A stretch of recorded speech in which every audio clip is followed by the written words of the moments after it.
라라라라라.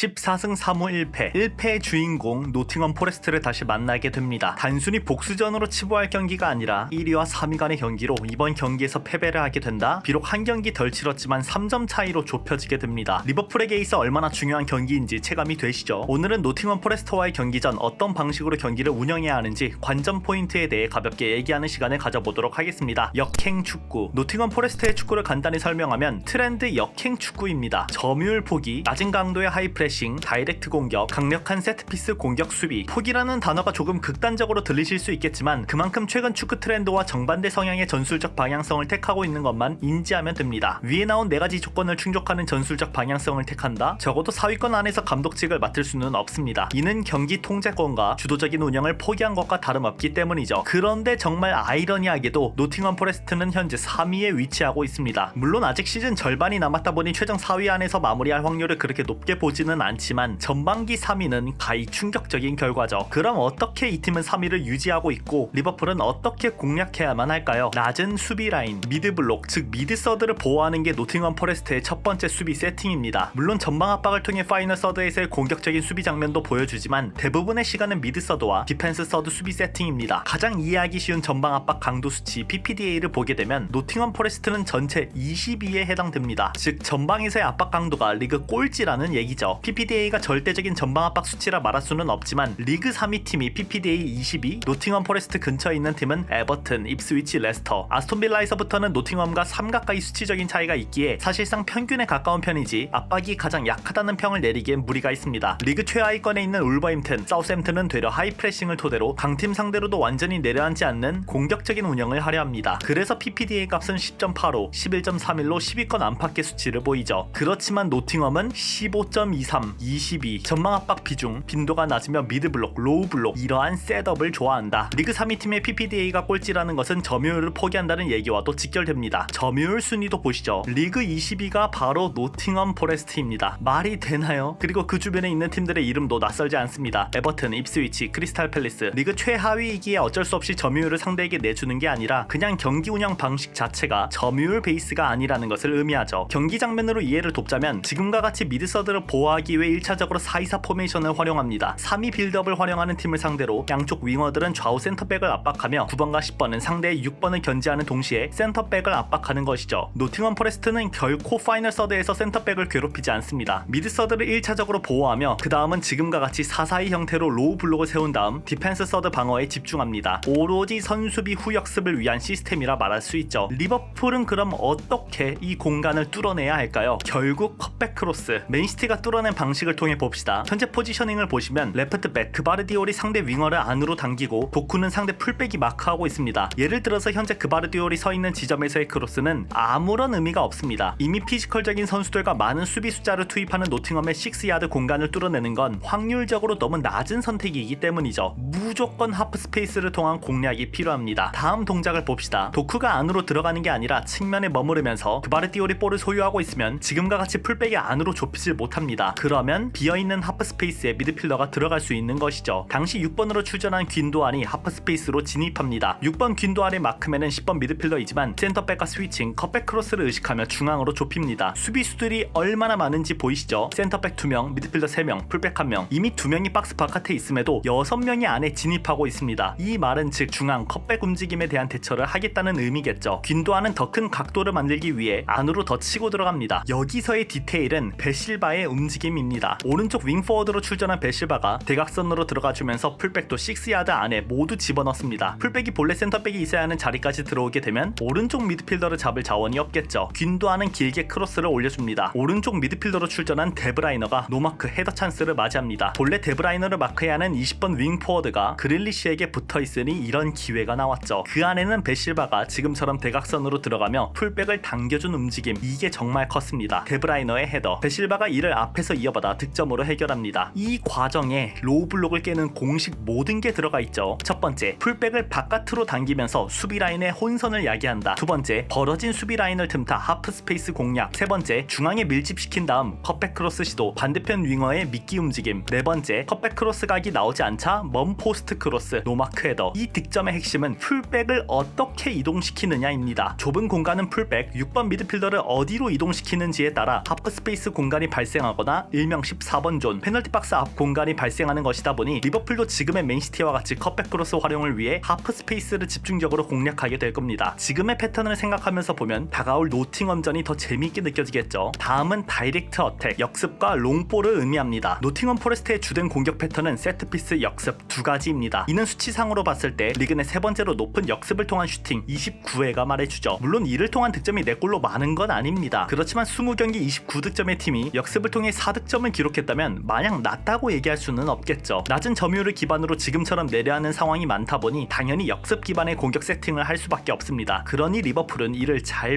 방어해야겠죠. 리버풀의 역습을 통한 공격을 보시면 슈팅 36회로 전체 1위, 득점은 9골로 전체 2위, 노팅엄과 마찬가지로 리그 상위권에 해당되는 역습 퀄리티를 갖추고 있습니다. 반대로 역습 허용 빈도, 수비도 보실까요? 노팅엄은 역습을 통한 슈팅 허용 13회로 16위, 즉 4번째로 수비를 잘한다는 말입니다. 역습 실점은 3골로 평균적인 값을 보이고 있죠. 리버풀은 역습을 통한 슈팅 허용 16회로 12, 평균값, 역습 실점은 2골, 양팀 모두 역습에서의 공격, 수비 모두 비슷한 수치를 보이고 있습니다. 지금의 스탯을 기억한 채 리버풀이 조심해야 하는 부분을 경기 장면으로 봅시다. 다른 선수 기억할 필요 없습니다. 무조건 10번 깁스 화이트, 그리고 등번호 11번 크리스 우드. 노팅엄 포레스트의 모든 공격 패턴은 이 둘로 파생됩니다. 로우 블록 상황에서 볼을 끊어내는 상황입니다. 10번 깁스 화이트의 위치를 보시죠. 그바르디올이 맨마킹을 붙고 있지만 우측 공간이 열려 있습니다. 노팅엄은 언제나 중앙에 밀집되어 있다 보니 첫 번째 패스 선택은 10번 깁스 화이트를 향합니다. 엘랑가가 턴을 돌고 패스를 줍니다. 이처럼 깁스 화이트는 측면으로 가 있지도 않습니다. 무조건 중앙에서 첫 번째 패스를 받고 공격적인 볼운반을 시작합니다. 이러면 반대편 윙어 한 명과 9번 크리스 우드가 측면으로 벌려주죠. 지금과 같은 상황을 리버풀 경기에서도 계속 보게 될 겁니다. 맨시티는 그바르디올과 워커도 말이 풀백이지 사실상 센터백 수비력을 갖추고 있기에 지금의 4명으로 대처할 수 있었죠. 또 다른 장면, 울버햄튼과의 경기에서도 노팅엄은 얄짤없습니다. 여전히 내려앉아서 울버햄튼에게 볼 소유권을 주고 역습만을 준비하죠. 지금은 우측에서 의도적인 미끼 움직임을 통해 하프 스페이스 공간을 공략하는 모습입니다. 길게 패스를 넣어줍니다. 원터치 헤더로 볼을 연결시키려 하는데 이 볼이 16번 미드필더에게 전달되었죠. 이 시점이 정말 위험하고 노팅엄에게는 최대 찬스입니다. 다음 장면을 보시죠. 16번 미드필더의 경합 이후 8번 미드필더에게 전달됩니다. 그러면 이때 누구를 찾는다? 중앙에 있는 깁스 화이트를 찾는다. 압박이 들어가는 미드필더 뒤로 깁스 화이트가 돌아 나갑니다. 이 공간의 패스. 그러면 지금과 같이 4대3 수적 우세 상황 속에서 역습이 발생하는 겁니다. 노팅엄이 왜 미드 프레싱, 미드 블록 비중을 높이고 볼을 빼앗자마자 10번 깁스 화이트를 찾는지 알 수 있죠. 깁스 화이트는 이 역습에 대한 선봉장으로 측면에 머무르지도 않습니다. 그냥 중앙에서 압박이 들어가는 그 순간 뒷공간을 활용하며 역습을 준비하죠. 깁스 화이트는 계속 볼을 이끌고 갑니다. 중앙에서 밀고 들어가며 시선을 잡아둔 상황에서 측면으로 공간을 넓혀주는 엘랑가, 오른쪽으로 패스를 넣어줍니다. 엘랑가는 이 패스를 받고 다시 중앙으로 연결, 깁스 화이트의 원터치 슈팅 득점. 지금의 패턴은 리버풀과의 경기에서 반드시 나올 겁니다. 앞서 하프 스페이스를 공략하는 상황에서 깁스 화이트에 대한 수비를 계속 염두에 두고 있어야 합니다. 아마도 10번 깁스 화이트는 6번 그라벤베르가 맡게 될 텐데 여러모로 그라벤베르의 부담이 커질 경기입니다. 좁은 공간에서 볼 배급도 잘해야 되고 역습에서 깁스 화이트도 막아야겠죠. 크리스 우드는 코나테, 반다이크가 마크하더라도 깁스 화이트를 막지 못한다면 곤란해질 것이다. 이 선수 기억해야 합니다. 마지막으로 세트피스. 이 부분은 곧바로 수치상으로 보시죠. 노팅엄 포레스트가 3위에 있는 가장 큰 원동력이 여기에 있습니다. 세트피스 기대 실점 3위, 4.29 기대 실점, 실제 실점은 2골로 전체 1위. 세트피스를 통한 실점은 그냥 없다 보시는 편이 좋습니다. 안 그래도 리버풀의 세트피스 득점이 시원찮은 상황에서 기분 좋은 기록은 아니죠. 리버풀의 세트피스 수비는 기대 실점 4.62로 전체 5위, 실제 실점은 3골로 공동 5위. 한 골 차이라서 그래도 좋은 기록이라 말할 수 있습니다. 하지만 이제 세트피스 공격으로 넘어가 보면 얘기가 달라집니다. 노팅엄은 세트피스를 통해 무려 7골을 기록하며 공동 4위에 있습니다. 가장 주목할 부분은 세트피스 기대 득점 %입니다. 여기서 전체 1위 31.28%를 기록하고 있습니다. 2위가 바로 아스날인데 이게 어떤 의미를 하는지는 아스날을 보면 알 수 있죠. 노팅엄 포레스트의 기회 창출 퀄리티의 30%가 세트피스에서 나온다는 얘기입니다. 득점도 7골로 무시할 수치가 아닙니다. 29골 중에 7골이 세트피스에서 나온 것으로 거의 25%라 보시면 됩니다. 있습니다. 물론 에버튼, 크리스탈 팰리스와 같이 세트피스 의존도가 보다 심한 팀을 보면 25%의 비율이 낮아 보이겠지만 리버풀의 세트피스 득점 비율은 전체 2위 4.26%입니다. 뒤에서 2위입니다. 한마디로 세트피스 득점은 그냥 없다. 그나마 리버풀이 세트피스에서의 실점 비율이 낮아서 다행이지 공격 퀄리티가 워낙 떨어지는 팀이라서 솔직히 노팅엄전에서 세트피스를 통한 득점을 기대하는 것은 쉽지 않겠습니다. 하지만 또 들어갈 수는 있죠. 반면에 노팅엄의 세트피스 퀄리티는 좋다 보니 정말